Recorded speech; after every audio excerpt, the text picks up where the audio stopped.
We're now recording. Thank you for reminding me, James. Today we're actually going to revisit the ballot or the bullet. Right? Yep. Y'all know who this guy is right here? Yes? No? Is there anybody over here that doesn't know who this is? They better know who that is. I'm trying to tell you. Is there anybody out here that does not know? Let me ask that again because I didn't hear. So wait, we're on mute, but yes. But I was just also going to say, never assume we know who people are, because I've run into where we don't know who our people are. So somebody said, you better know who it is. That was me. That was me. You're absolutely right. Yeah, unfortunately, it's not always, they haven't always been exposed. I met someone who didn't know what Juneteenth was, and she was 60 years old. Oh yeah, so I'm just saying. There's a lot of people. There's a lot of people out there that don't know what Juneteenth is. But okay. Of course, this is Malcolm X. And on April 12th, 1964, Malcolm X gave what has to be hands down his most powerful speech in his career. The ballot or the bullet is one of those kind of speeches that I believe all children, especially melanated children, should be required to know by heart. Everybody should know this speech by heart. It's just that's my opinion. Just like I also believe that all children should know how to play chess. I think that every household should have like a mandatory chess tournament, and everybody should know how to play. But those are just my opinions. But in this speech, Malcolm X actually laid out an economic blueprint for community economic empowerment. Now, he was laying it out at the time for what he was creating, which was the Black nationalist movement. However, the plan will work for any community, like any group of people that decide that they want to be economically empowered. They could actually work this plan and it will work perfectly. It has to be, to date, even though it was so long ago, the best economic plan I've ever seen or heard, even all the way down, because it included all of the key points. So this image that you're looking at, I picked this image because this quote from that speech is like hands down my favorite quote, because he said it'll be the ballot or it'll be the bullet. It'll be liberty or it'll be death. And if you're not ready to pay that price, don't use the word freedom in your vocabulary. Period. You want to know else about that? If you're not willing to die to be free, then don't even put the word in your mouth. Don't even speak the word freedom if you're not willing to die for it. Okay, point blank, period. That is what the minister was saying at the time, right? And I believe this quote is really where we should begin our conversation today. You know, we meet every week. We talk about wealth building principles every week. And this week, I've been wanting to revisit this for a long time. I couldn't decide if I was going to do it on the live stream, if I was going to do it as a recorded video, or was I going to make it educational moment and use it today. So I decided to use it for the community meeting today because it's an important conversation. Now, this is where we're going to begin the discussion today. Now, you all know I always say you can correct me if you think I'm wrong. But at the end of the day, we're never after money. We're always chasing after freedom. And regardless of whether you've given a name to that thing that you're chasing, is and it always has been freedom. That's the thing that's what you want the money for. You want to be free, right? So what this quote is essentially saying is that freedom should be so precious to you that you're willing to lay down your life for it, And if you're not ready to fight and die for it, then you're not worthy to even speak the word. And that's a powerful thought. It's a powerful thought. It was a powerful thought then in 1964. I believe that this thought has even more meaning today in 2020, when so many freedoms are available that were not available in 1964. When Malcolm X spoke these words in 1964, the avenues and the platforms and the systems and the abilities that you have today were not available to anyone, and definitely not available to the most oppressed in the society at the time, right? And so today, when the only thing that's really required of you to fight for economic empowerment is really what a willingness to learn and a drive to succeed is like, that's it. That's all you really need.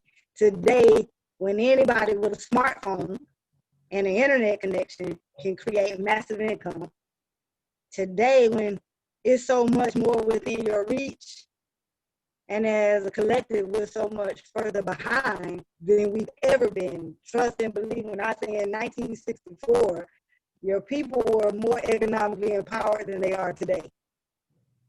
We've gone backwards today when we have so much available to us.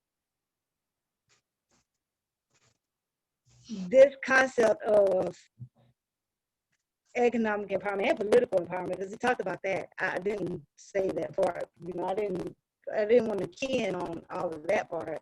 This is a pretty long speech. But the concept of economic empowerment is more meaningful today and more important today than it's ever been, even in 1964, right? So when we waste time discussing things like racial wealth inequality and systemic racism as the cause of all our problems, we leave out things like personal responsibility and financial education. When so much depends on our solidarity and our ability to work together, and yet we breed division with every word that comes out of our mouth. This economic plan that was laid out for you in the bullet or the ballot or the bullet stands out as a clear reminder of just how much and how bad we dropped the ball. No matter what anybody may tell you, we are the primary reason for our current economic situations. And so that's what we're going to talk about. We're going to talk about that in detail. We're going to talk about the widespread mindset that keeps the system going and keeps you in bondage. And then what we can do today to change our situations in a very real way and begin to change our generational narrative around money in our lives, right? So right now, what we're going to do is we're going to take a moment and we're going to listen to the actual economic plan that was laid out in 1964 by Malcolm X. And as you listen to what he has to say, think about what was happening in 1964. You weren't living then, because I wasn't living then. I wasn't born till 10 years later, but I read about it. I know about it. You know, it was all over the place, you know, when I was growing up. So think about what was happening when the speech was made. Compare and contrast that with what you see happening today. And it also might be useful and interesting as you're thinking and listening to understand that Malcolm X was killed by an assassin's bullet less than a year after he made his speech. So this is the excerpt here that we're going to listen to. You know, we should own and operate and control the economy of our community. You would never find, you can't open up a black store in a white community. White man won't even patronize you. And he's not wrong. He got sense enough to look out for himself. And you who don't have sense enough to look out for yourself.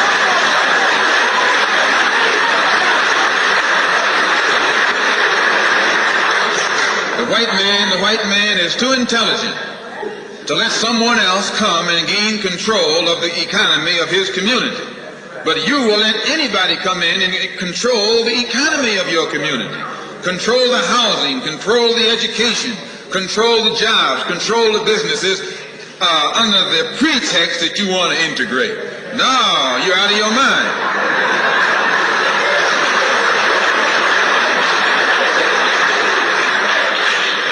The economic philosophy of black nationalism only means that we have to become involved in a program of re-education to educate our people into the importance of knowing that when you spend your dollar out of the community in which you live, the community in which you spend your money becomes richer and richer. The community out of which you take your money becomes poorer and poorer.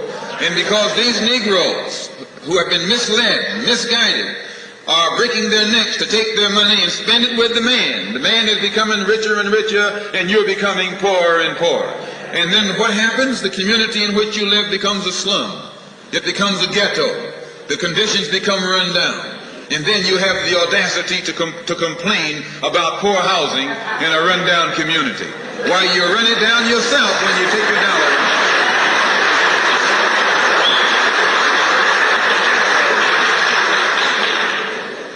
And you and I are in a double trap, because not only do we lose by taking our money someplace else and spending it, when we try and spend it in our own community, we're trapped because we haven't had sense enough to set up stores and control the businesses of our community. The man who's controlling the stores in our community is a man who doesn't look like we do. He's a man who doesn't even live in the community. So you and I, even when we try and spend our money in the block where we live or the area where we live, we're spending it with a man who, when the sun goes down, takes that basket full of money in another part of the town.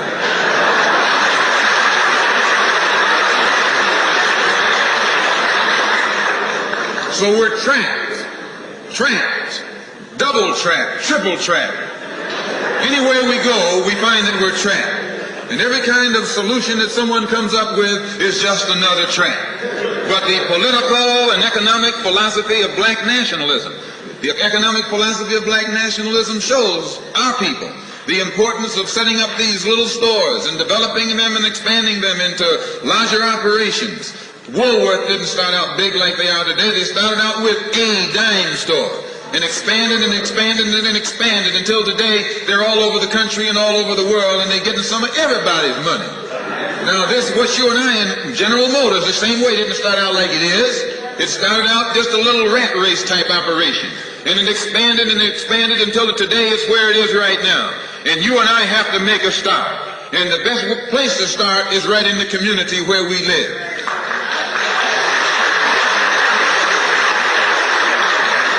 So our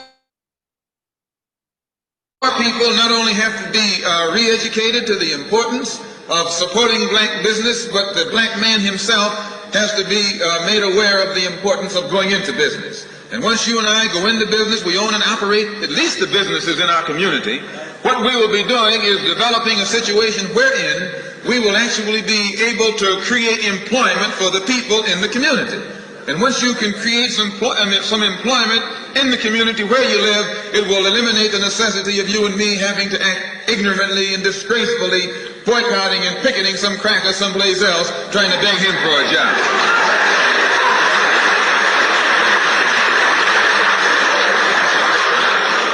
Anytime you have to rely upon your enemy for a job, you're in bad shape. And he is your enemy. Anything, you wouldn't be in this country if some enemy hadn't kidnapped you and brought you here.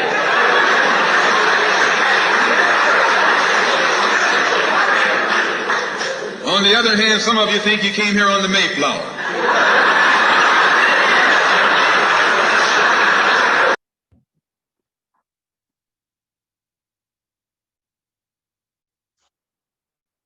Let's talk about that. What was it from that little excerpt? It's like a 4-minute excerpt that I took out of this speech. So what was it that stood out for you personally? Oh, you didn't think I was just, everybody was just gonna listen to me talk, right? You know, one of the things he says is something I try to do even now, although my neighborhood is mixed, but I try to spend money in my neighborhood. I try to patronize even just the little carniceria around the corner instead of going to the Smart and Finals, down the street. And just the little mom and pop places, I try to seek them out. But I have tried to seek out more Black-owned businesses, and it's been a challenge. It is. I can believe that. Sam, you have your hand up too. This is personal to me because my father spent his life, he was a florist. He had lost his job working for a Philly University in New Jersey. He was a financial advisor. He went from there and he told me when I was younger that he would never work for anybody ever in his life. He was the founder of a florist farm in New York, and he died trying to make a legacy for my family. So I feel like it's incumbent upon me to do something about that and to carry out that legacy of my father and the thoughts that were in his mind, because this is the will for us right now. It's something that we can't ignore. So that's just that holds true for me. That speech is very near and dear to my heart.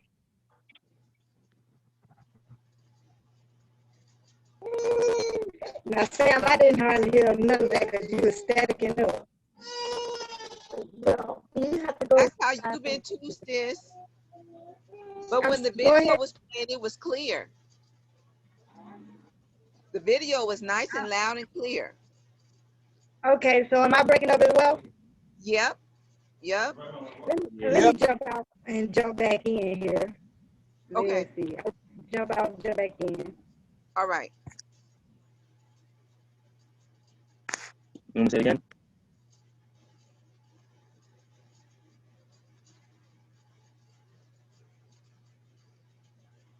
Just a little bit of the video. It's not that. I don't think that's the whole thing. Was stimulating.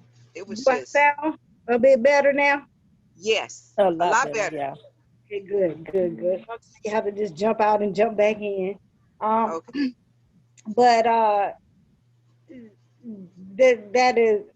that is what Sandra was saying. I did hear, and it's good to, I first of all heard you say, well, even though my neighborhood is mixed, I think one of the things about this particular excerpt from this particular speech is that at the time that was the situation of the day. Today, I don't know if it even really matters as much, because the truth is the economic plan that he laid out works for any community. It doesn't really matter the people that are in the community. And I think one part of the whole situation is to kind of stop looking at reasons to divide, and rather start to really realize that everybody's really, at this point, it doesn't even matter, because those powers that be have just found a way to enslave everybody and just not let you know it.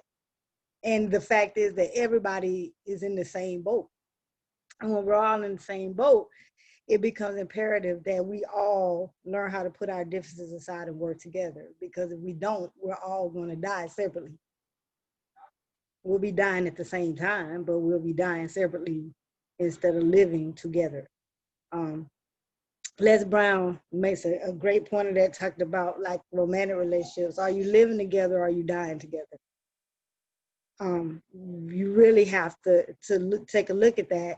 The other things is when you start to patronize the mom and pop shops, it's good, because the mom and pop shops, of course, have a far more difficult, they have a far more difficult hill to climb than big chain operations.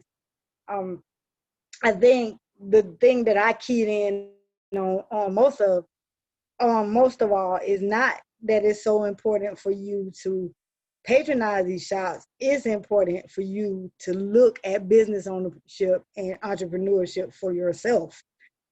And so that's my take on it. It's important to patronize, support each other in business in our communities. And he says communities. I say in our own homes, because truly the most important economy today is that economy in your own home. And that's the economy that most people pay the least attention to. They know exactly what's going on in the global economy or the national economy. And then when you start to talk about the economy of your own home, then there's crickets, because nobody, for the most part, we're not financially educated enough to even hold the conversation. And that's a problem. Because you can't not be financially educated when every single decision that you make every single day of your life is a financial decision. No matter what it is, every single decision you make is a financial decision. And so the conversation then becomes, what do you do? How do you become financially educated? It's not offered in school. And it won't be offered in school. And to think that it'll be offered in school is just crazy, because why? It's bad business. It doesn't make sense. It doesn't go together, because that's not what school is for. School is not there for you to become financially educated. It's for you to become a taxpayer and an employee. And so you go to school to be indoctrinated, not educated. So then what do we do? That becomes Go ahead. Oh no, yeah. I mean, oh yes, all that is the the facts of what our reality is, but doesn't have to be. But when you get exposed to it, to the truth of the matter of what's really going on around us, it's, well, for me, it's funny how it just clicks and it makes sense. I'm thankful and glad about that. And I mean, that just led me to be here where I'm at right now with y'all. And the Ballot or the Bullet, first time I seen it was with you. And I think, and I'm thinking when I even when you were just playing it now, I'm like, my aunties, my grandma, my granddaddy, none of them told me about, they didn't tell me about this information that is so essential to building me even right now, but I don't hold that to them. I'm just, like I said, I'm just glad, and it helps. It's marking my path. It's letting me see that. I mean, me even being right here, right now, and watching that is marking my path, letting me know that, yeah, those desires, those dreams, the visions, the everything that's about me, and that I've been blessed to be able to even desire more, despite all of still living in this system, I'm thankful for. And I just want to just eat it all up, digest it, and give it back. Give it back.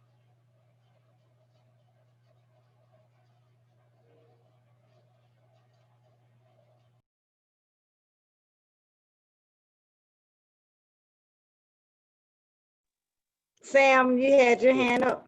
Yeah, I wanted to say, part of that, I was also introduced to this thing as well, but I know my father knew about it because he used to say that on the quote in there about you might want to jump out, hun, and jump back in, hun, because breaking up. you get about jump back on. And while we're waiting for Sam to jump out and jump back on, here's another question to think about. Would you say that we are in a better, and this is from your own personal viewpoint, we're in a better or a worse economic situation today? I think better. For as far as Do you think possibilities and what's available to us. that's a good point? But then an opportunity and like that. Oh yeah, let me open the door so I can.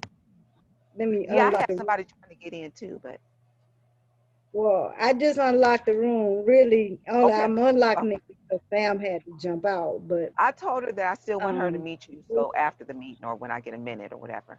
So if they are able to come on in, they can get in while we're okay, waiting on Sam. okay, okay. The thing,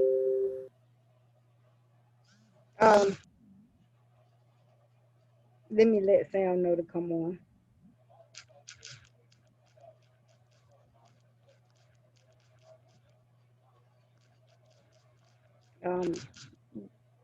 Sorry about that, y'all. But that's a good point. But barring, because an opportunity then only is as valuable Yes, as yes. it is I know how you utilized. are about that So if word you too. don't, Yes. right, it's only as valuable as it is utilized. So Yes, barring the yes. fact that we have all these great opportunities, it just makes it that much more of a shame that we're in a worse economic situation because Oh, we have so true. those things, those opportunities available to us. Yes, We just use them, and right. that makes it even more sad. It's even more sad when you're looking at people in a better economic situation than you, who were actually dealing with the brunt of systemic oppression, Yes, and then you have people who don't even know, they don't even scratch the surface when it comes to oppression. And then those people who don't scratch the surface have available to them the means by which to prosper themselves, really, without even having to really get out of the bed every day, like right, seriously. right. And so now that becomes even more sad because Yeah. you have people struggling. You know, I'm doing a series now in my blog, right? And this series is about African Americans who became millionaires during slavery. I love it. You can't get more oppressed than that, and yet you have people who became entrepreneurs in slavery, bought their freedom, and then went on to become extremely wealthy. So then the question is, what's your excuse? Then Yeah, at none. that point, because Yes, then yes. you really have one. Right. Then why do you think that is then, with all given all the opportunities available to us, then why do you think it is that we're in a worse situation? What is it then? It's a blockage. It's a blockage. It's that, to me it seemed like a blockage, and people can't hear, they can't see it, they can't accept it, they don't know what it is that's being offered, or is hearing it but can't really, they don't grasp it. That's what, yeah, that's what Okay. I think. Okay. I mean, it's good. We're having a discussion. That's what a discussion is for. It's a exchange of ideas. That's what a Yes, discussion is. And so that that's how we all ultimately become educated in relationships, right? We learn in relation to others by exchange of ideas. right. So, anyone else have any thoughts about why that is? I actually do. I don't know if I'm going to phrase it just right, but in my mind it kind of sounds like this: that we no Yeah, longer just as a phrase it the way that. yeah, we no longer as a community, a group, even as families, seem to have a unified purpose. We don't seem to have. I mean, because when I was growing up, it was, you're going to go to finish school, you're going to go to college, what do you want to do in life? When my kids are growing up, I'm like, okay, you can do three things in life. Don't just pick one. I want you to open your mind and do different things. And so many people that I see now, it's like, oh, I just have this job and I'm good. Mm-hmm. And Mm-hmm. And I know this is true in many different professions. I retired as a union electrician, and so I worked with a lot of men, and they didn't have any dream. I would say, "Oh, what are you going to do when you retire?" Oh, I'm like, "Oh, I'm going to start this business. You know, I've been wanting to raise worms. You know, I always have to do something to work towards." But a lot of people just do that job, and when that job is done or they're released from that job, I've seen devastating results from that, where they seem to have lost their identity. They tied everything into that 9 to 5, and their self-worth is like, "Oh, they didn't want me anymore. I'm useless." Right. As a matter of fact, Sandra, that's a question that I usually ask people quite often. Like, if you are what you do, who do you become when you don't do that anymore? Yep. I even enjoyed not telling people what I did for a living, you know. Yeah, Because then because they become who you are. That's how they identify you, right? Oh, well, she's that. And I just personally reserve the right to define myself. Like, I need to be able to tell you who I am and not have you try to tell me who I am, because you're probably going to get it wrong.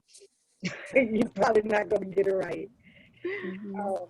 There's so many, it is so many different aspects and complications and complexities and, different things that makes everybody unique in the world. There's no way I could be just defined by a title.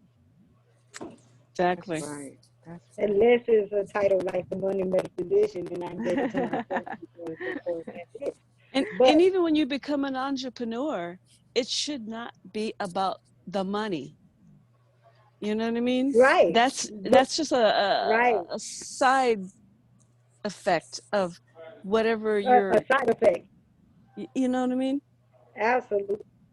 Absolutely. I know exactly what you mean.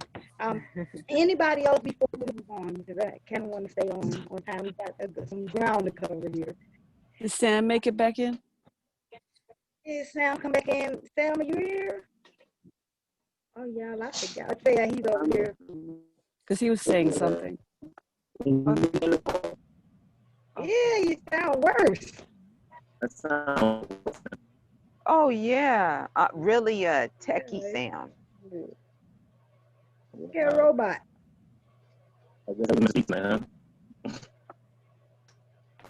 You can type it in the chat. I'll read it for you. So, as we wait for Sam to chat to go ahead and put what he's going to put in the chat, I'm going to move on here. I forgot my camera was on, y'all. I'm looking everywhere except the camera. But many people today feel like y'all gave some good answers, by the way, because you didn't give the answer that most people probably would have, because what most people feel, many people feel, is that the reason that some have and some have not is a result of this racial wealth gap and this systemic racism. Now, if y'all been with me for a minute, you know that I have some pretty strong opinions about that. Right? First, if you ask me if there is a such thing as systemic racism, I would say absolutely, there is. Now, if you ask me if the systemic racism in this country is the reason that there's a wealth gap, then I would say emphatically no. The wealth gap has nothing to do with racism at all. It's really convenient to make it have something to do with it, because other than the fact that, I can keep you feeling, if I can keep you feeling like a victim, if I can keep telling you that, oh, they're oppressing you, or they're doing this to you, if I can keep you in a victim mode, then, and if I can get you to believe that you need someone else to act on your best interest, and you need all these programs, and you need all this stuff, the question then becomes, what do we do about these black folks? Because it has nothing to do with poor folks, right? Mm-hmm. That's The right. problem, if I can get you to believe that you need me to act in your best interest, then I can keep control of you. Mm-hmm. Because what happens? I have a choke collar around your neck because you need me. You need me. You can't go anywhere because you need me. And I can use you for whatever I want to use you for, because what are you going to bargain with because you need me? You're going to bargain with those parts of yourself that are pure. You're going to you're going to barter for what you need with who you are. Then all those social programs and all those things that you think that you're getting for free actually cost. And they cost your freedom. They don't cost money, they cost your freedom. You're trading who you are and what you are and how you show up in the world and your decision-making ability, and you're trading your blood, your sweat, your tears, your energy, your ideas, your talents, your gifts, and your abilities for what it is that you believe that you need from me. And if that's not insane, then nothing else is. Okay. And so insanity is the definition of insanity is to keep doing the same thing over and over again, expecting a different result. I argue that the definition of insanity is to think that you need that which you don't need. That's insane. It's insane for me to be born a sentient being with a motivating force inside me, and then to think that I need, when the first law of existence is self-preservation, then I need you to preserve me. That don't even sound right. All right. It don't sound right. And so, then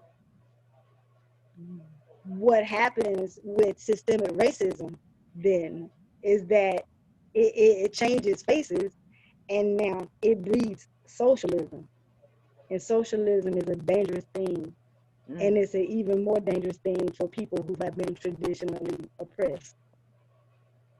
It is a dangerous thing.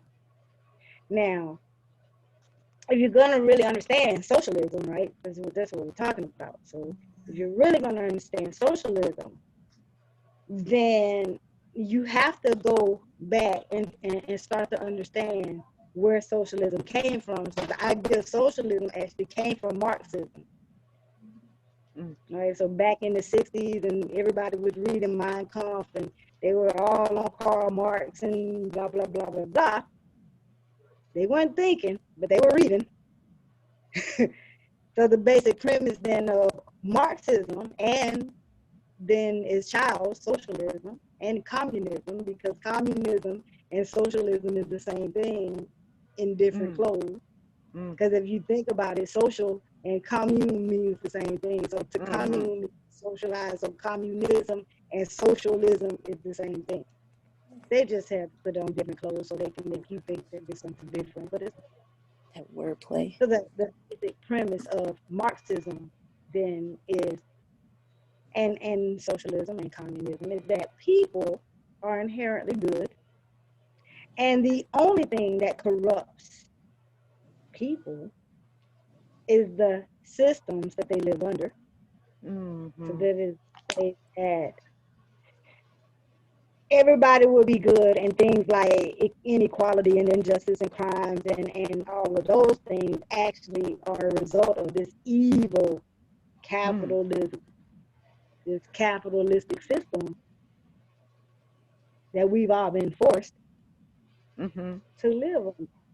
And if we want to change that, then we need to destroy the system, right? We need to destroy capitalism and ushering in a life of socialism where we get all our rights from the government instead of nature.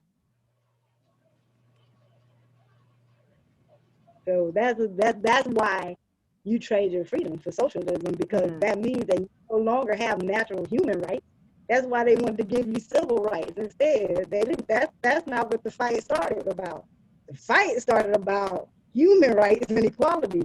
What they gave you, they did what they call a Kansas City switch. You look this way and we go that way. When you look left, we go right. Because you're not looking at us, you're looking at the thing we just told you to look at.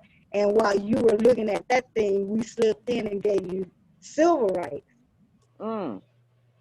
Not human rights. We gave you civil rights. And that's a problem. Right? But I'm not going to get too deep in that because we're not on a whole nother tangent. That's a whole nother meeting, right? So, Yes. you know, they say, well,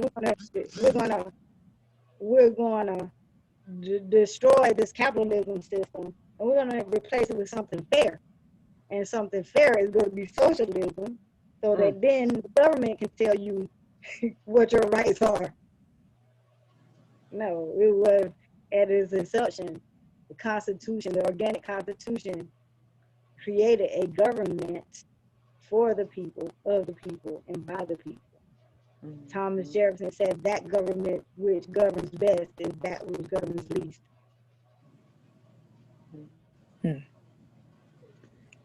So every time the government swoops in and tells you, oh, we got this going on, you need us to protect you, and you say, yeah, I need to do what they say, you're saying, take away these human rights that I was born with. These indelible rights, these immutable rights, these God-given, nature-based rights. Yes. So I become not a human being, but I become a person, which is a corporate entity. Exactly. Consumer. So I have a question. I hope I'm not interrupting in the middle of your thought, because if I don't say it, I won't remember. So no, go ahead. I got notes, man. So when I'm thinking about how in the 60s it was about working together as a unit, as a community, as a group. So in my mind, that's a social movement or a community-based movement. And then what we're trying to get back to now is, instead of being so individualized, to come back together and, like patronize community businesses, mom and pop, getting back to neighborhood and social. So the socialization and the community mindset is not necessarily communism, as long as government doesn't get involved. If we the people are, well, the kind of sort of, but kind of sort of, but not really, because it is. That's a good question. Honestly, it is. So, and we're actually going to address that, because the thing is that when we're talking about socialism, because you look at, like, back in the day, people like Fred Hampton and Huey P. Newton and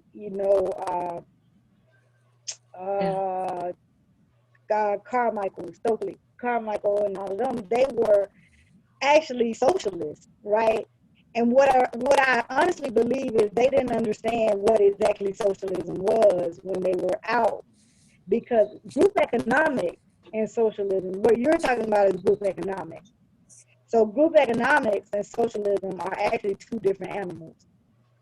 They look similar, but there's a fundamental difference, because in the idea of, and you said it yourself, when the government is not involved.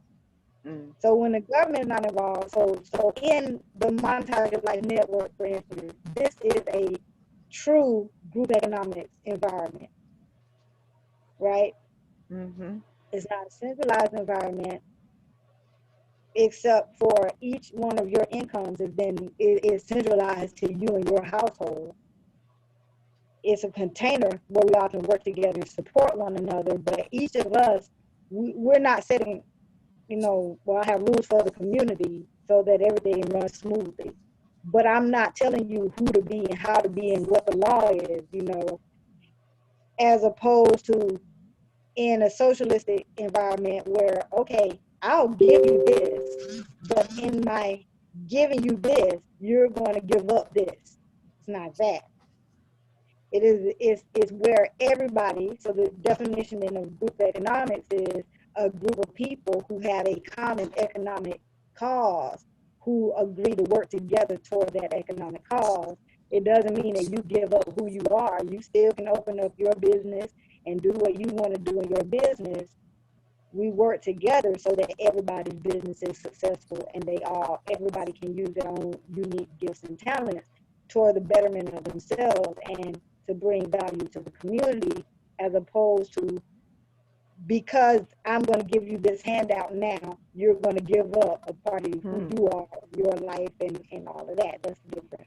It is a very simplified difference, but to save time and to get through with the information today. Does that make sense to you? We can talk about it some more later if you like, because I'll do a Q&A afterwards.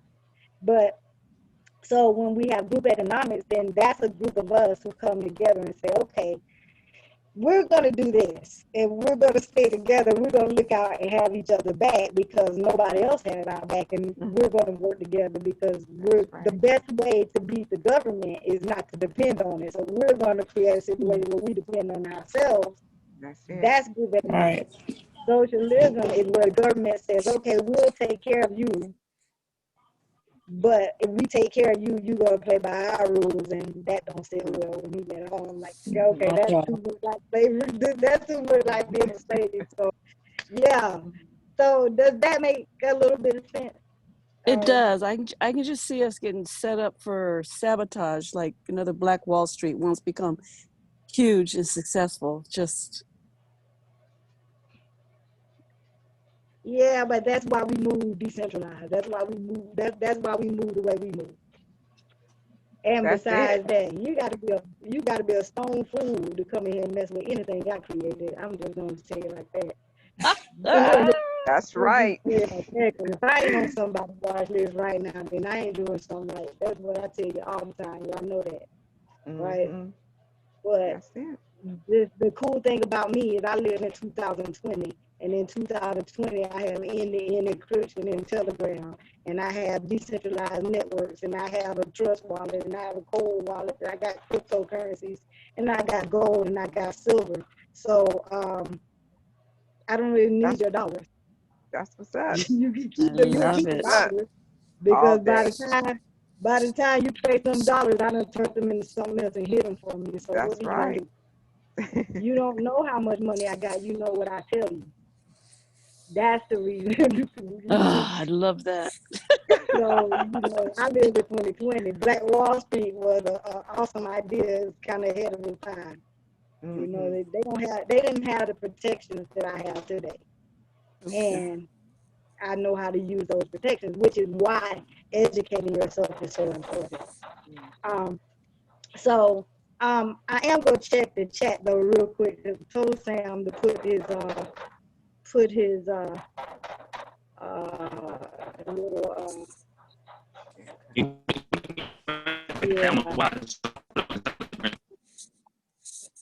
I can't hear you, Sam. I promise you, I can't understand what you're saying, Mrs. Travis. Every time you talk, Sam, I hear California love. That's a good one. Boy, Sandra definitely got to be part of this family. She laughs. So, moving on, I got a drum beat in the background over here. Yeah. That's me. Can I get some? Okay, all right. Well, we're just gonna roll. I'm gonna roll with it then. We're gonna roll with it. Okay. So basically, communism has pretty much failed every place they set it up. Everywhere that communism has been tried, it has failed. Socialism, which is the child of Marxism, both communism and socialism are like sister and brother. So socialism works, but it only works. This is what's funny about socialism. It only works according to the capitalism that supports it. Socialism can't exist without capitalism supporting it.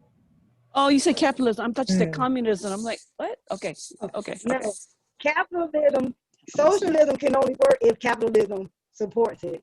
Right. So basically, if it wasn't people out here that can afford to put money into these programs through capitalism, the programs wouldn't exist for you to have socialism, which is where the idea that the wealthy should be taking care of the poor comes from. Well, of course, you know that I got ideas about that, but we're going to move on and we're going to do it in order, right? So I'm not going to get off. So, yes, basically, socialism can't work without capitalism, but a socialist says that capitalism is evil, but capitalism is what's keeping you alive, even though it's evil. So we're going to recap just what those terms mean. So we talked about Marxism, we talked about communism, we talked about socialism. Basically, Marxism, communism, and socialism all say that income inequality is essentially immoral. So they basically say that it's immoral for everybody to work, but not all make the same thing, which is crazy, right? That's crazy because if you do a certain job and that job requires you to be in more danger or in, you know, work harder or no more or whatever, then of course you should make more. Like, why should somebody flip a burger at McDonald's work the same and I make the same that I make and I work in a nuclear plant where any moment I get blow pieces? Like, what are you talking about? Of course I should make more money. I had to know something because of education to be able to do this job. So why should you make more than me? That's that. Or then they say that free market economics is exploitation, but I don't understand how it could be exploited. How can I exploit you when it's a free market? And then they say free exchange is somehow a violation of personal rights. Those are the primary precepts of Marxism, communism, and socialism.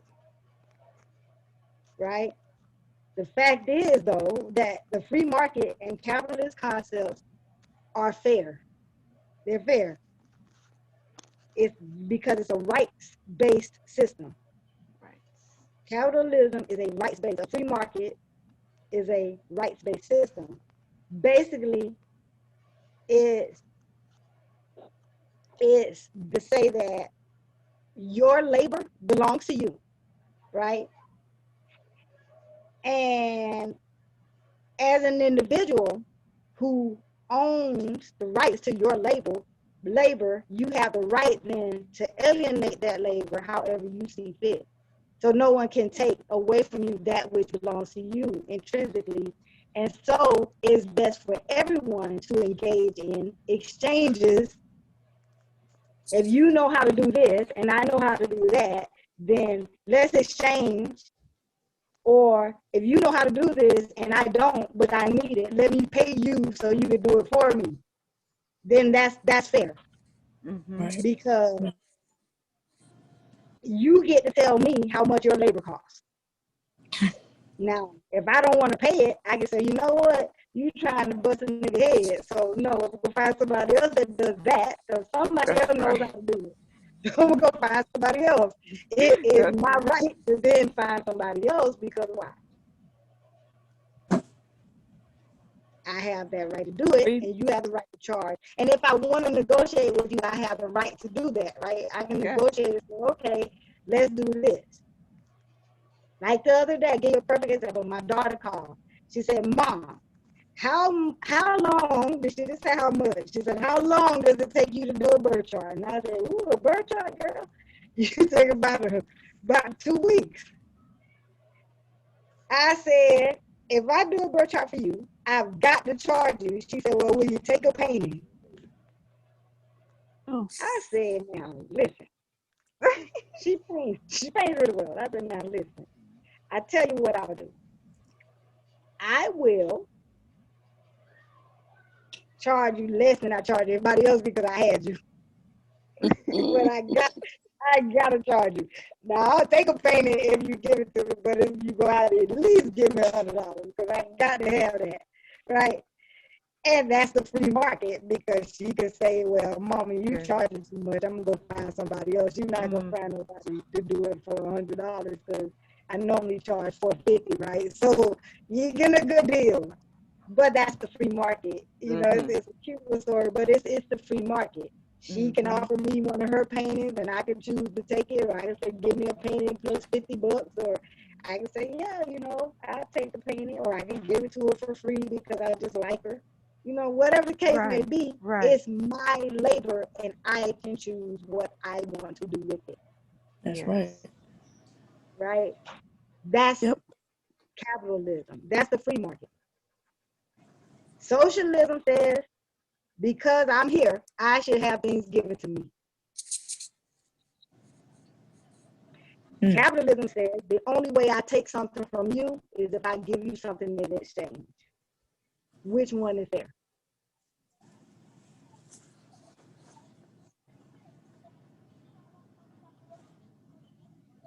Right? Socialism is based on systemic responsibility. Capitalism is based on personal responsibility. We have such a multitude of... I was talking to myself. I didn't mute myself. Sorry. It's okay. And so what we basically have now is a country that is divided between producers and parasites. Producers and parasites. One of the biggest barriers to us coming together to achieve financial freedom is the lack of understanding of capitalism and socialism and what they really mean. So is there a hybrid in between all that? Because we have such a multitude who cannot assume personal responsibility. We have children. No, it's not a hybrid. It is not a hybrid in between. It's just that people who don't want to assume personal responsibility just need to get rid of it. And No. There's some that cannot. There's a lot of mentally that are unable. But those people right there, then, you know, because you bring up a really good point. Because the point that you bring up now is who's responsible for taking care of people who really truly can't take care of themselves. Then who is responsible for taking care of people who really can't take care of themselves? Mm-hmm. Because what you're going to end up doing is running through every eventuality. And so for me, what that looks like is people who can't really take care of themselves in my family, then someone has to take care of them in my family. And so in order for that to happen, it becomes very important for me to have a level of wealth personally that will allow me to do that. That's right. That's right. Because my family is my responsibility. And so because of that, then I say I didn't come from a wealthy family, but a wealthy family must come from me. Mm-hmm. And the reason a wealthy family must come from me is because I know that if I'm the first person in my family to be financially literate, I teach financial literacy, so I'm the better equipped person to amass wealth, to create wealth. I'm the best person to set up a trust so that my family can eat. And I'm the best person to protect everybody else, right? Mm-hmm. So because we have a trust and because I know the things that I know and because I set up systems within my own family so that we don't have, nobody in my family has to know. Now, do they have to get past a certain thing? Yeah, they do, because you're not taking my money and going to buy up a bunch of liquor, no. Like, but I will give it to you if you need this, or we'll decide because the trust has a board and the board decides what goes where, right? And so that's a whole nother meeting because that tells you, you know, how to set up a trust and how to become your own bank within your family and things like that, which we talk about quite often within the Monetize Your Life Network. We talk about a lot of stuff in the network. So, you know, that's that.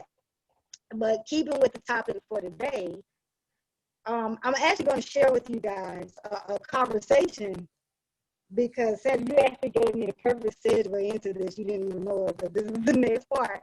because we're going to talk about, I think some of you saw this and some of you didn't, but we're going to look at a conversation that I had like last week. And actually the conversation was on a video. They got commented on the video and somebody decided to comment to me on the video. Now, the reason I want to share this conversation with you, because it actually speaks perfectly to what the mindset is of a lot of people and the issues that we're facing right now, and why most people stay in bondage and poverty. It's a mindset. It's a mindset. But before I do go to that, what I want to do is share this little 2-minute clip from the actual video that I commented on, so you have the right frame of reference, right? And so I'm going to read the comments to you guys that we commented back and forth, and then I'm going to tell you what I was thinking that I didn't put in the conversation, because you don't say everything, you know. I do most of the time, but sometimes you have to just temper it and be like, all right. So it'll be entertaining if nothing else. So, but you'll learn something, because I pulled this out not to pick on the person, which I don't know who it is, because I don't even know who it is. They decided to randomly pick me out of all the comments. And so apparently they needed to get educated that day, and that's what happened. So I'm going to share that with you guys, and then we're going to, you know, continue the discussion around that. So let's go on. So this is Ben Shapiro. I don't know who wrote up here on the thing, but this guy is Ben Shapiro. So Ben did a video, and I actually, but you know, I honestly agree with a lot of stuff Ben Shapiro says.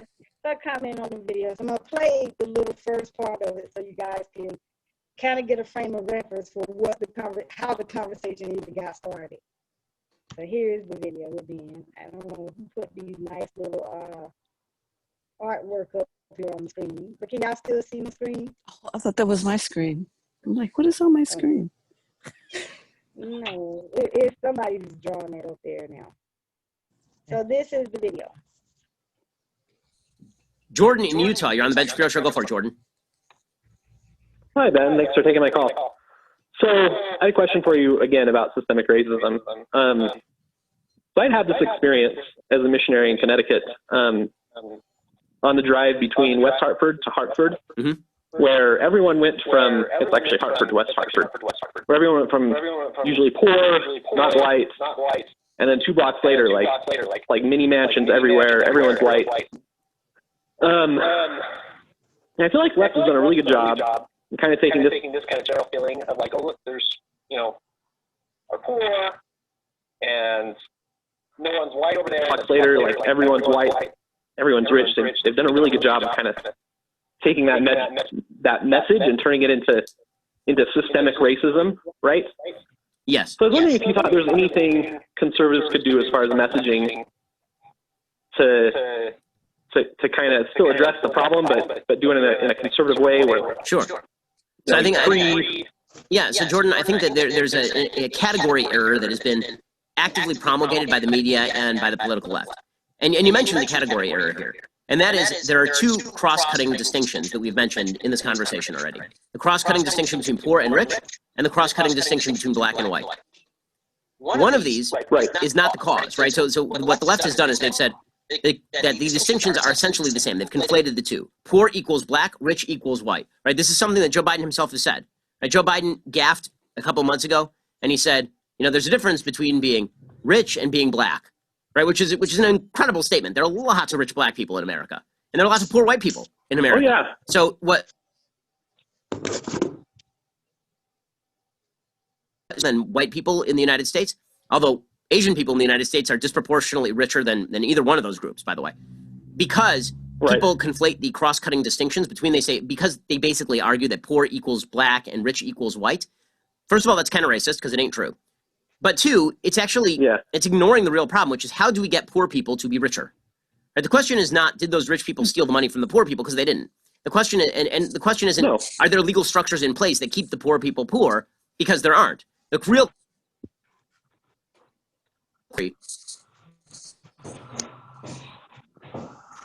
areas. The question is, what can we do today to make poor people richer?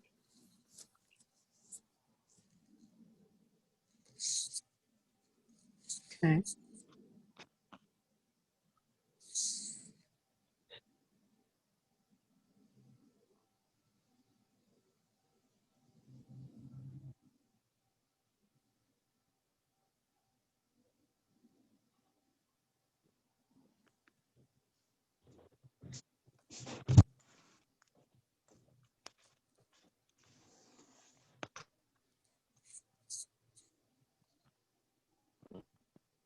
Hello?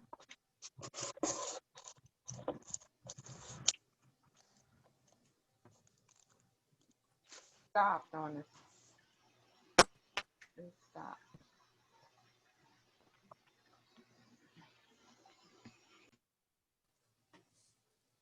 Did we lose her? Can I hear me? Dang. I was muted. So, Here. did everybody hear that? Yes. I mean, some reason is not responding right now. Just waiting for it to respond. But, so you guys heard that here, Ben Shapiro was saying, like, basically what's happened is the left or whoever, the power that be, the super cows up in Washington, as I call them, they have basically conflated the idea of black and white, that struggle, with the difference between the rich and poor.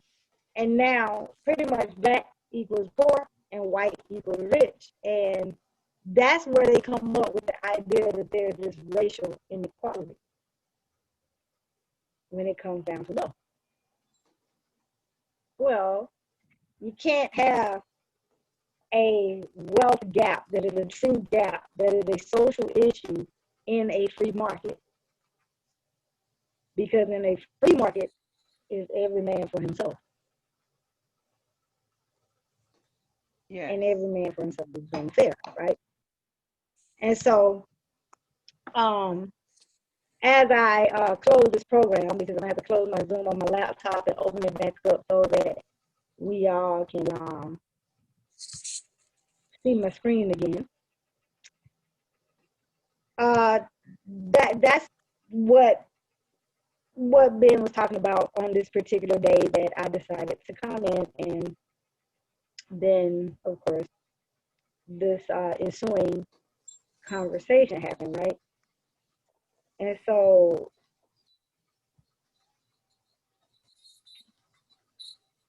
at this point, we start to see that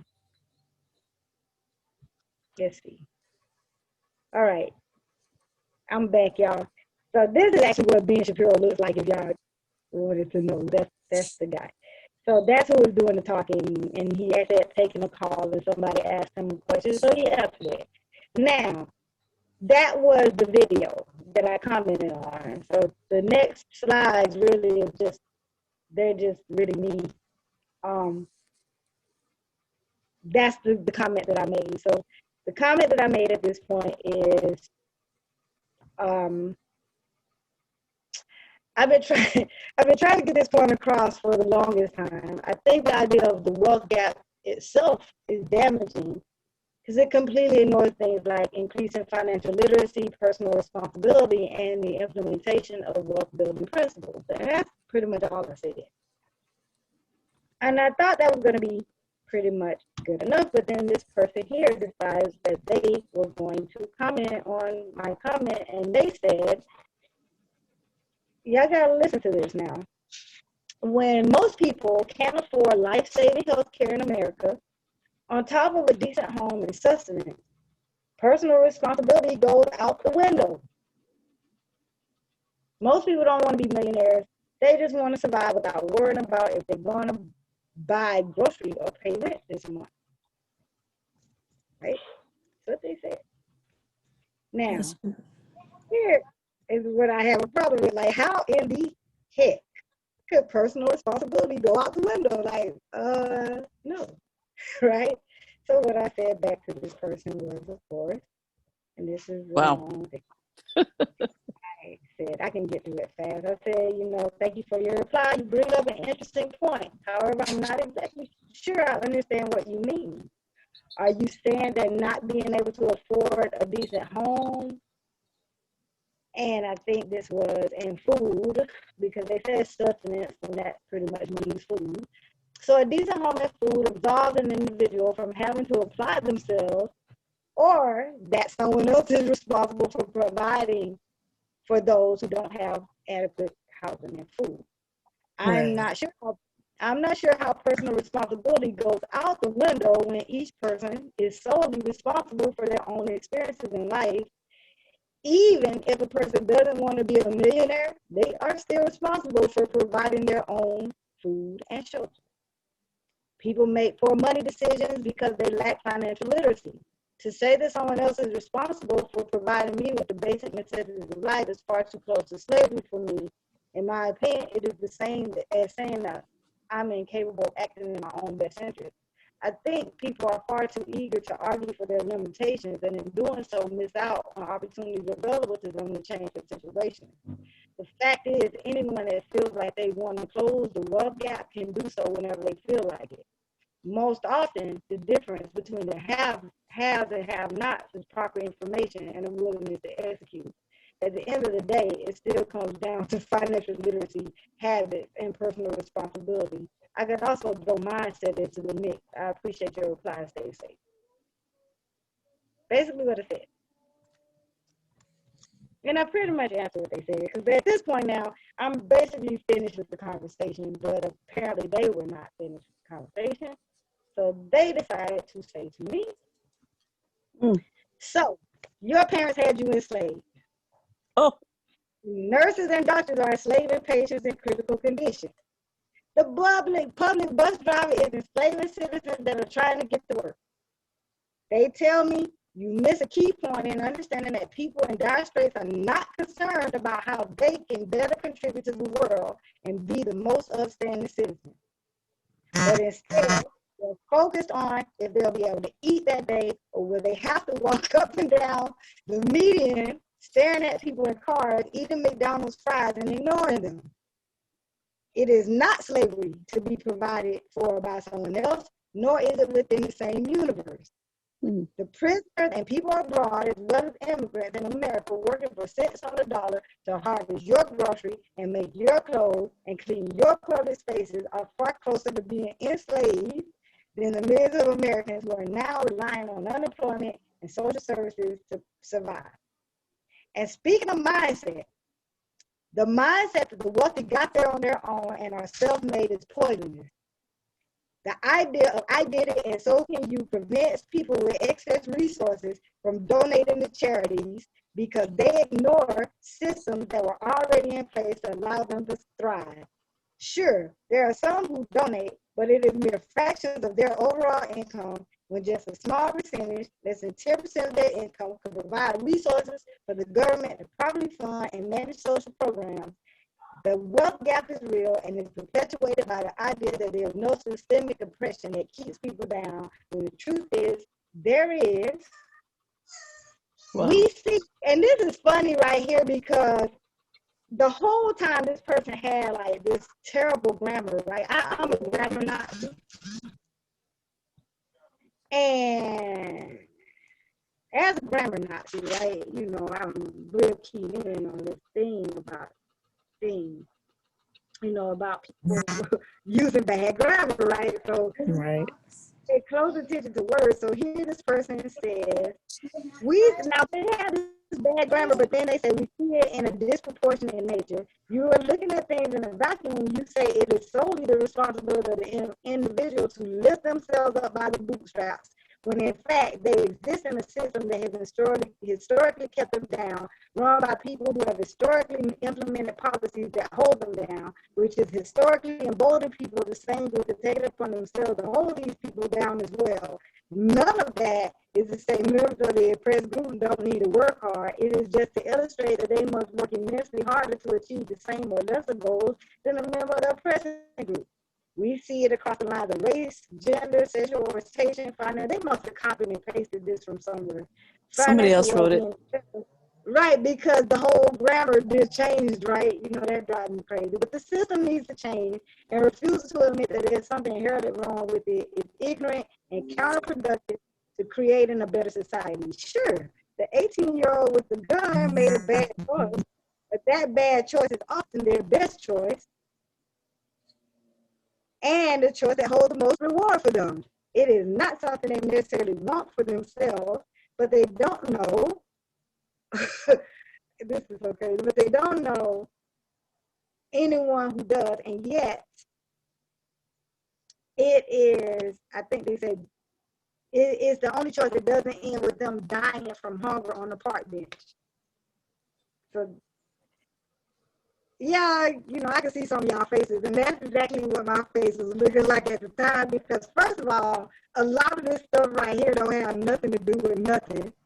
Okay, so no, my mom and dad did not have me enslaved because they took care of me when I was a child, which is basically what I said, you know, so I said, you know, basically I said I don't follow the logic you present. Of course, my parents didn't have me enslaved. They took care of me when I was a child, as all parents do. I am now an adult.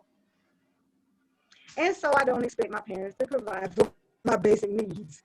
I'm 45 years old with 4 grandchildren. So, no, my mom and daddy don't need to be taking care of me. If anything, I need to be trying to see what I can do for them, right?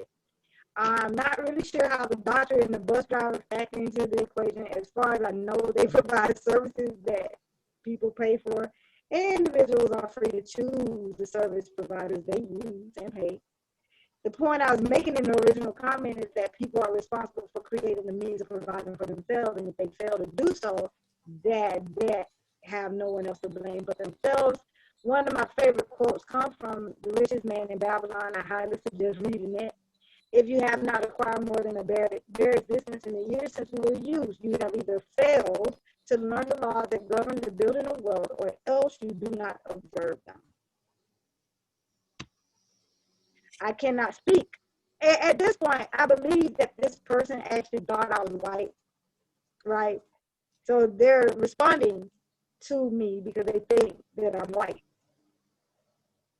Because in my YouTube channel, you don't see me. You can see my logo, but you're not able to see actually what I look like. So, you know, they say, they were talking about people that are struggling. So I can't speak to what people who are struggling focus on. All I can speak on is what I focused on when I was struggling, right? I did not come from a wealthy family. My first objective is to ensure that a wealthy family comes from me. The second thing was to acknowledge that my thinking up to that point got me in the situation I was in, and that same thinking would not get me out of it. I needed to change. In other words, I needed to accept responsibility for my own life. One simply cannot own their success without also taking ownership of their mess. I do not agree that those who become wealthy owe a debt to those who do not. The same opportunities they took advantage of to get where they are available to everyone. So, yes, if I can do it, anyone can. The thing is most won't.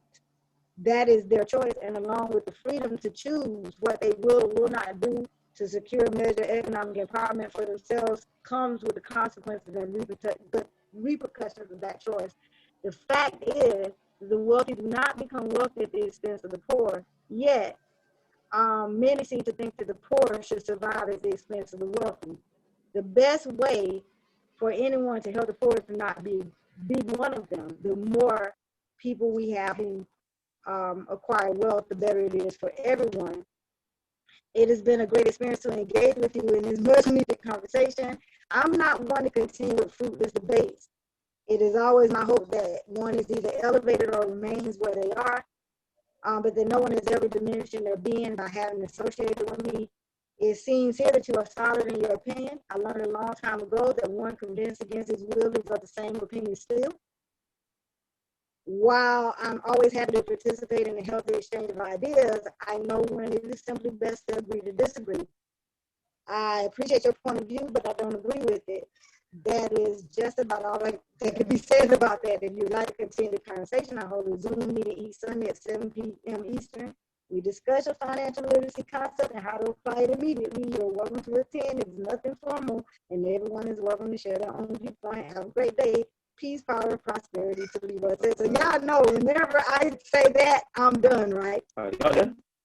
I'm done with the conversation. Like there's nothing else. But then they came back and they said, I would like to say that while those opportunities are technically available to everyone, the ways of seizing them are not equal, and more times than not leave people feeling exactly where they were or worse off.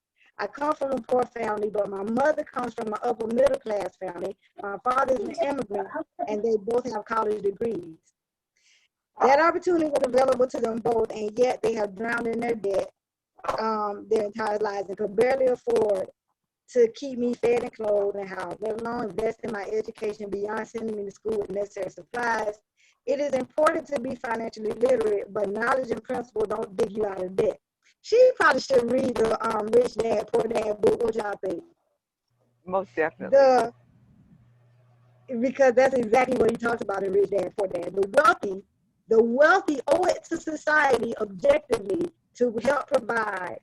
They are a part of the community, and their tax dollars help better the community, allowing other members to rise up out of poverty and live meaningful lives.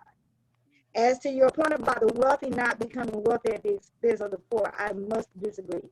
While it is true that the average person with money is not harmed by the poor, this just gets more and more stupid from this point on. But they basically are saying that, because I have to worry about how to pay bills, somebody who has money should buy my grocery and take care of me and pay my rent and, basically all of that stuff.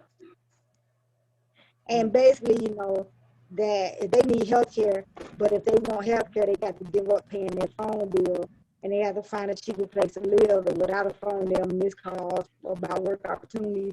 And if they get a cheaper place to live, then that would be in a bad neighborhood and a bad place. So, woe with me. And that's what happens. And basically, people like me are the problem. And if everybody was wealthy, then wealth would no longer be wealth, it'll be the norm. And so basically that was that, so this is my last little slide. If you want to be part of something that is going to change history, or it's going to make history, or it's going to be bigger than yourself. So anyway, I wanted to put that up there because that is the mindset that people have. That's what people think. Like, you have money. Not to mention now, this person that's talking to me, it's always funny to me when people talk to me about struggle. James, you're on here. Karen, you're on here. Who probably knows more about struggle than me? Hello. Nobody. Man. Yeah. And I'm asking y'all to because y'all been with me. Like, y'all to see me that, like, damn bad. Yeah. Guess how I pulled myself up? By my bootstraps. See, when she talking about not knowing how to, it's so funny because when you talk about how to, you don't have enough to buy food, but you talking to somebody who didn't pay rent. I was going to the plasma center twice a week to pay the lights and the water. So when the KBC coin came out, guess what I had to do? Either not get KBC coins or not pay the water and lights. Guess what I chose to do? I remember. I didn't pay the water. For 7 months, I stayed in the house with no water and lights, but I got them KBC coins, though. Yeah. Got them coins, though. Most people won't do what I will do. The opportunity is there. Nobody has had to work harder than I have. So you saying to me, you don't know me. That's why you should be careful who you're talking to because you don't know me. Yes, I've had to work harder than a lot of people to get to where I am. And I still have to work every day. Every day. I'm still not where I want to be, but that's still not going to make me sit down and say somebody else needs to take care of me because. That's right. I got some really good friends. I promise you I got some really good friends because this is the times when I had to call a friend and say, listen, I need something to eat. You know, I need this and I need that. But see, my friend helped me. My friend didn't take care of me.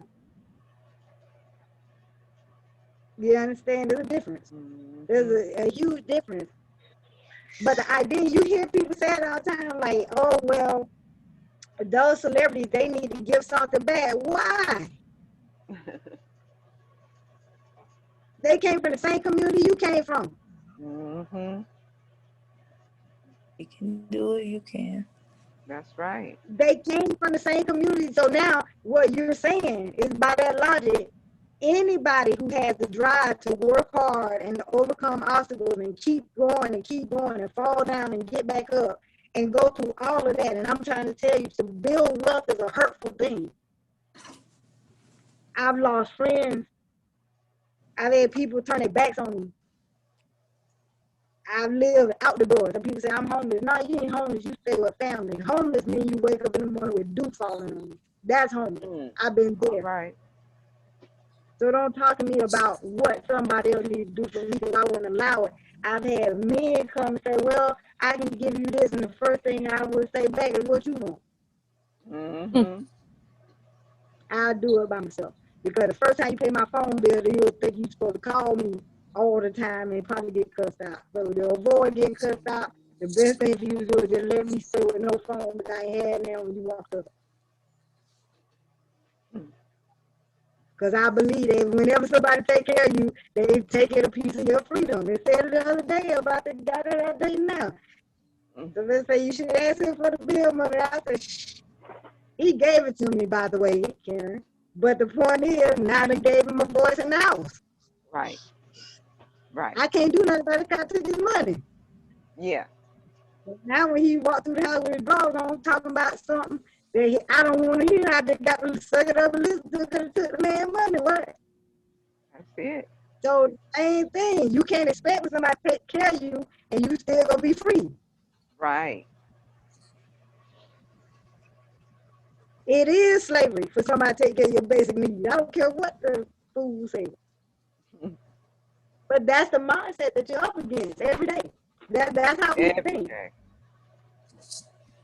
You know, and going back to, like, we were talking about the children in education, at least I think that was in my head somewhere, that's what they're being taught, that mindset of you're going to get your education, you're going to get a good job, and you're going to work for this person. And end of story. Right. Y'all, what I say. Yeah, so that mindset is... Yeah, it's the mind. It is. If anything is systemic, it's the systemic indoctrination. Yeah. But then the question then becomes who chooses who becomes indoctrinated and who doesn't. I went to the same school. I didn't get indoctrinated. There you go. I have a sneaking suspicion that part of the reason that I was protected so is that I learned to read so early in life. And that I could actually think before I went to school. I know I think for myself that I know how to read. I could read 4 years before I went to school. I tell my granddaughter, that's your superpower. You can do anything when you learn to read. I can fly. I say, yes, you can probably figure out a way to fly. If you read. Can do anything. I promise you. My sister says all the time, she said, people ask her, what can your sister do? She said, anything they can write in a book. Literally, I don't have a TV in this house, but I got massive amounts of books and study collection. I can't have enough books. You want to buy a book, you cannot go wrong with a book, I promise you. But I actually read all these books. And the problem with reading, while we're on that topic, the problem with reading is a lot of people read, but there's a disconnect between actually when they finish reading and they get ready to apply the stuff. Like, they read it and then they can spout it off to you, but when the demonstration of them actually have put it into work, then of course you're like, okay, did you read it really? Because that's where the disconnect is. So then we have like all these mindsets. Like you're not going to put someone like the person I was talking to. That person will never be wealthy. And I wanted to tell them so bad, you're right. You're going to be poor. You're going to die broke. Y'all know I don't cut no, like I don't put no kind of sugar on nothing, right? That's right. That's You're right. going to die broke because you're stupid. There's no other way to put that. Because if you'd have thought for 2 seconds about what you were just saying, then you would have probably said something different. Mm-hmm. But you can't think because you've allowed someone else to tell you what to think for so long. Because school doesn't teach you how to think, they tell you what to think. Right. They tell you what's okay for you to think. Mm-hmm. Those of us who are extremely intelligent, who did poorly in school, because I hated school, and I did really poorly in school, boy. I did good in the younger years, but when I got older, I was just like, this is boring. But I would cut, y'all don't even understand, I would cut school and spend the whole day in the library. Like, who cut school to go to the library? Me. Cut school to go read. I can spend the whole day in the library and learn more than what you're going to teach me in that There class. you go. So I remember a day at school, I skipped school and read the story of Jane Pittman at the library that same day while everybody was at school. I read about Jane Pittman. I done cut school plenty of days because I just decided not to go. So, needless to say, I didn't graduate. Most people think I did, but I didn't. I didn't because I just figured, you know what, I can go take this GED test and be done with this because I don't have time. Let me go and go on and do what it is that I need to be doing, right? And so, there you go. There you go. And I'm not saying that everybody should quit school, but I always say, you hear me say it all the time, telling your kids in 2020 that go to school, get good grades so they can get a good job should be classified as child abuse. Because you're setting that child up for failure for the rest of their life. You're setting them up to be on somebody YouTube putting comments like that in the public space. Yes. Yes. And see, the cold thing about it is, go ahead, honey. I was just gonna say, because you can't truly believe that. Like I heard somebody saying not too long ago that, well, you can't be mad at a looter. You need to look at why they're looting. And they're looting because people who have money flaunt what they have. So the only way that they can feel any hope is to walk through a broken window and take it. So I was saying to myself, by that logic, what you're saying is they got a right to come up in your house and take what you got because they didn't make it. And they would have done it 6 months ago. They would have done it a year ago. They would have done it 3 months ago. You know, if that was they easy way to get something for free, and they capitalize on the easy way to get something for free. And you dumb for sitting there talking about they should not do it because they at least got something to come back on the street and sell it for a profit. You dummy. Market. They just doing it the wrong way, but they in the free market. So what are you talking about? The wealth gap and systemic racism. Systemic racism is what make a white police shoot a black boy face off. That's systemic racism. And guess what? He will shoot that boy face off no matter how much money that boy got. The wealth gap ain't got nothing to do with that. Nope. That got something to do with the wrong cop met up with the wrong boy. That's systemic racism. So yeah, is there an issue with that? Yeah. But some of the problem that we need to deal with that can't get dealt with because we only talk about this make-believe problem, which is the wealth gap, and you can close that whenever you feel like you close it. Right. Find yourself a group of people that you can align yourself with. I suggest the Monetize Your Life Network, but you don't have to. I suggest it because it's fine. But find find yourself a group of people that you can align with that are moving in the direction that you want to move in, and get with them and move. Right. Right? Don't sit there and tell me right. that I need to take care of you, because I'm about to tell you, you must be don't know what the hell I went through to get here.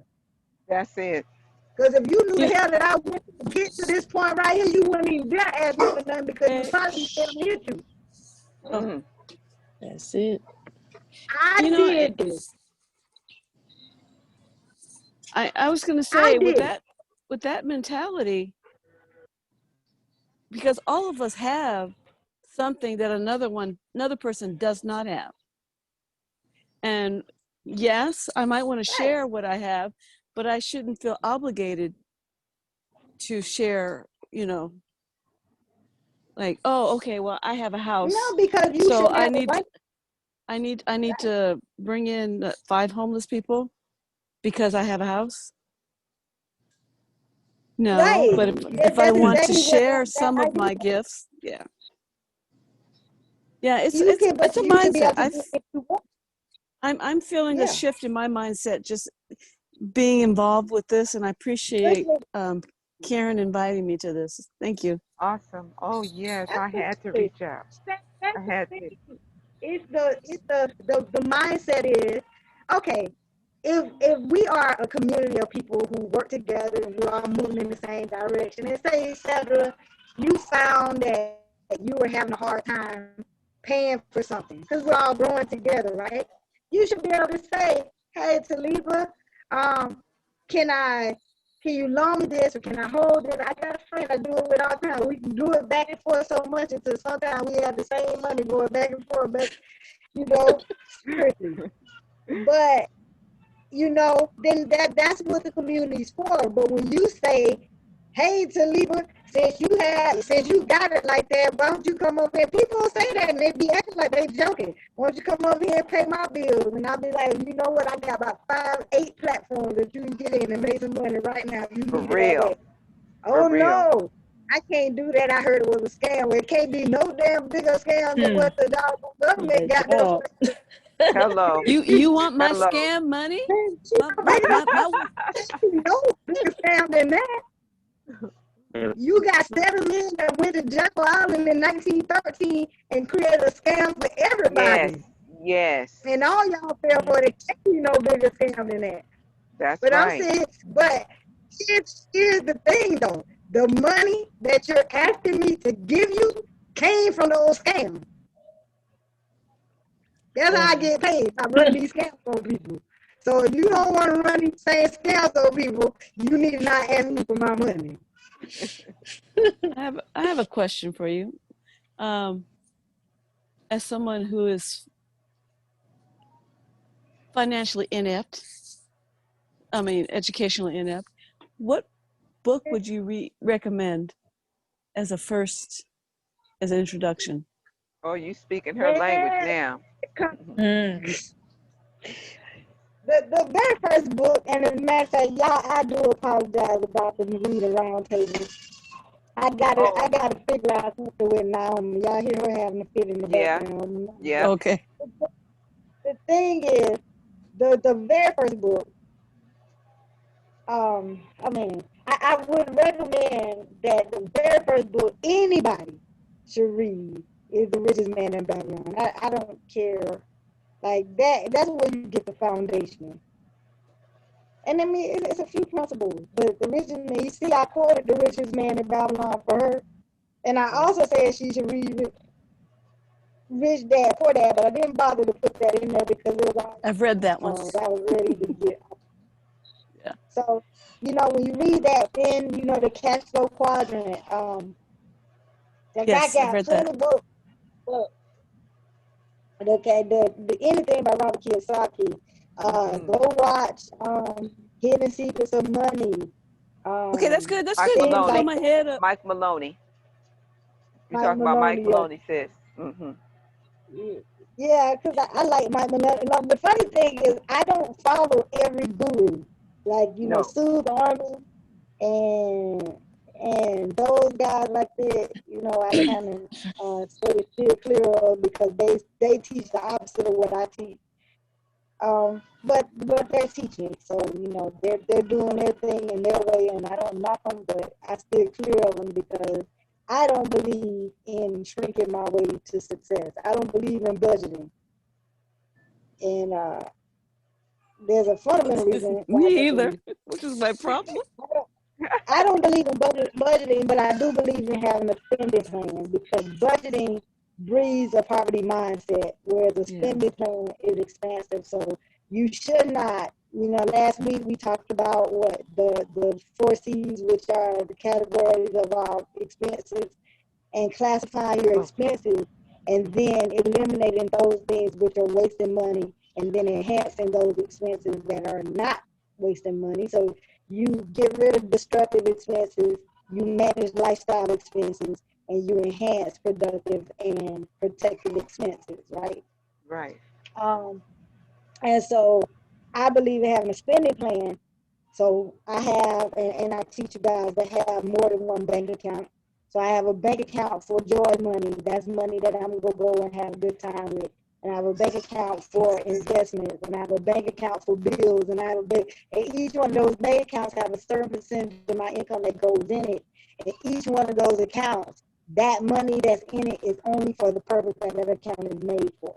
So that way, I don't have to run into, oh, I ran out of money, unless something unforeseen happens. And Are then you breaking up bad? Okay, let me jump out. Yeah, you can't hear you. Let me jump back in. You're breaking up real bad, sis. Yeah, a lot of those books I had, but when I had the house fire, all my books got. Are you saying something, Sandra? Oh, we can't hear you. Are y'all able to hear me? Are y'all able to hear me now? Oh, you can't hear me either? Broke up though, bad. Yeah, we can hear you, Sandra. Am I still? Okay, yeah. there we go. Okay. Oh, y'all can go ahead if y'all were talking. I'm not trying to cut you off. Oh, I was just saying I had a house fire, and they're just about to tear the house down tomorrow, finally. But my upstairs was just full of books. And oh wow, that man, I've been crying. Oh, I was. I mean, after a while, I was like, first I was like, oh, you know, I'm detached and there's nothing in there, and like, oh, my books, you know. But they're replaceable. They're replaceable. Yeah, most of them. That's what I about to say, because I got some, man, it'll be hard for me to replace. I got some first editions, man. I would be hurt. Like, I got like 2 and 3 copies of a book, and I'm like, I don't need 2 and 3. I need to get. I do too, though, because I couldn't get rid of them. I got some first editions, though, because I'll go and get the first edition, and then I'll go back and get a copy to read. Oh, nice. Yeah, because I don't, like, you don't. And now, like, Naomi, she just threw all the rules out the window. She just writing any book. Like, it don't matter. I'm a try teacher. Yeah. Yeah, because all the rest of the grandchildren know better, but not Naomi. Naomi go try you. Like, she is a different type. She definitely is my grand. She's definitely my grand. So, you know, that being said, that's our meeting for today, y'all. So the only thing left, of course, is I always ask all the guests, you know, do you see value in the Monetize Your Life Network? Is it something that you'd like to learn more about? Come hang out with us, become financially educated, learn about some systems and tools and strategies that you can use to improve your income, first of all, because we all know that cash flow is superior to net worth, right? Cash flow is better than net worth. Yes. Because what can you do with net worth? You can buy your net worth. That's right. You can buy your net worth. Yes. If you got cash flow, you can buy net worth. That's it. I could buy myself into being a millionaire. Why the devil I want to work myself to be a millionaire when I can just make the money and buy it? There you go. Buy it. Like, you know what I'm saying? You can do that. With cash flow, you can become your own bank. With cash flow, you can pay for things. With cash flow, you don't have to worry about what kind of doctors and stuff your family going to. You can go to like, for instance, with cash flow, I could go to a nail shop that don't nobody be there but me and the girl. I had to pay $10. I had to pay $10 up front for the appointment. And it costs more, but then I ain't got to worry about going nowhere because either she'll come to my house or I go to hers. There you go. I just skip the shop altogether, you know. Mm-hmm. Cash flow, you can not have to go to work. That don't mean that you big balling and you rich, and people ask that all the time. It doesn't mean that, because financially independent don't mean I'm rolling in money. That just means that my expenses are less than my income. Yeah. You know, it just means that I can pay for what I need to pay for without having to go to somebody's job. That's right. But if you do go to somebody's I'm always job, down for learning. You know, I'm a book reader too. When I first got married, I had to stop reading because I'd rather read than cook dinner for the kids. So I'm had getting that back. problem too, I want to talk to you about that, because I thought it was just me and I was having a crisis about that. But 3 o'clock in the morning because you got to get to the end of the book. Yeah, you know, it's like, why do I care? But those dishes ain't going nowhere. And if you want to wash so bad, why don't you just walk your happy self in there and wash them then? If that's bothering you so much. Like, I don't understand. No, and they told me they don't understand a 40-year-old woman that read all the time. And I was like, I don't understand people that watch TV all the time and don't read. That's right. Oh, it wasn't my ex he was a reader too, so that wasn't the issue. It was just like I couldn't juggle, you know, at the time. It's like if I had to choose, it was going to be the books. We don't supposed to be multitasking anyway. You're just supposed to read your book. Now, don't tell nobody I said take your business. I personally think I'm supposed to read a book, and I'm to the point that I would be really like holding up a stop sign to anybody that try to come in. I'll be like, you know what? I live my life a certain type of way, and it's probably gonna be boring to you, so you might just want to skip me. I don't mind. I don't mind. So yeah, if you would like to explore becoming a part of the Monetize Your Life Network, and you know, just chilling with us and having the community around the goal, then we're here. You get back with the person that invited you to this meeting and find out what your next steps are. And in the meantime, before we jump out, does anybody that's already in the Monetize Your Life Network want to chime in and just say a little bit about why Monetize Your Life Network is important to you, why you became a part of it, and what do you think would be the biggest reason to have someone else join you in the Monetize Your Life Network? Anybody can have the floor. I'm about to mute.